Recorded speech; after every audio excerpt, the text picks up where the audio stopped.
আল্লাহ বলেন, বান্দা তুমি দুনিয়াতে থাকা অবস্থায় যেই নাফরমানি করো, যেই নাফরমানির ভিতরে তোমার লিপ্ত থাকতেছ, মনে রেখো বান্দা, তুমি কাই নাফরমানের কারণে তুমি আমার পথে আসতে পারবা না। এজন্য তোমাকে আমি বারবার 24টা ঘন্টার ভিতরে আমি বারবার তোমাকে ডাকি, বান্দা আসো, আমার রাস্তায় আসো, আমার পথে আসো। তুমি দুনিয়াতে কোনো তোমার কাছে টাকা নাই, পয়সা নাই, ধন নাই, সম্পদ নাই। কোন একটা মানুষের কাছে তুমি যদি চাও যে বাবা ভাই আমাকে 100 টাকা দেন, আমাকে 500 টাকা দেন, দিবে? বলেন দিবে কেউ? দিবে না। তো আল্লাহ বলেন, আমার কাছে আমার বান্দা চাইতে দেরি, আমি দিতে দেরি করি না। আমার বান্দা চাইতে দেরি করে, আমি আল্লাহ তাকে দিতে দেরি করি না। কিন্তু খাই আফসোস, আফসোস আমরা কোথায় গেলাম?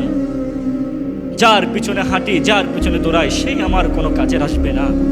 নেতার পিছনে দৌড়াই, নেতাও আমার কাজে আসবে না। আমি যে আমাকে তার পিছে পিছে রাখতেছে, যে আমাকে তার সাথে সাথে রাখতেছে, কোনো কাজ আসবে না, কোনো কাজেরই আসবে না। তারপরও কেন তার পিছে ঘুরাই? প্রত্যেকটা সেকেন্ডের মুহূর্ত হলো আমাকে তুমি মনে রাখবা।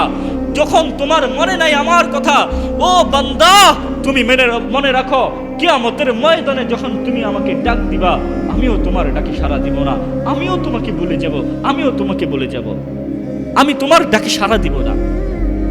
হাশরের ময়দানে তুমি যখন আমাকে বলবা, ওয়ানাহশুরহু ইয়াউমাল কিয়ামাতি আ'মা, হে আল্লাহ আমি তো অন্ধ ছিলাম না, আমাকে অন্ধ অবস্থায় উঠালো। আল্লাহ বলবেন, দুনিয়াতে থাকা অবস্থা আমি তোমাকে বারবার ডেকেছি, বারবার ডেকেছি, তুমি নাফরমান বান্দা, আমার ডাকে সাড়া দাও নাই, তুমি আমার ডাকে সাড়া দাও নাই।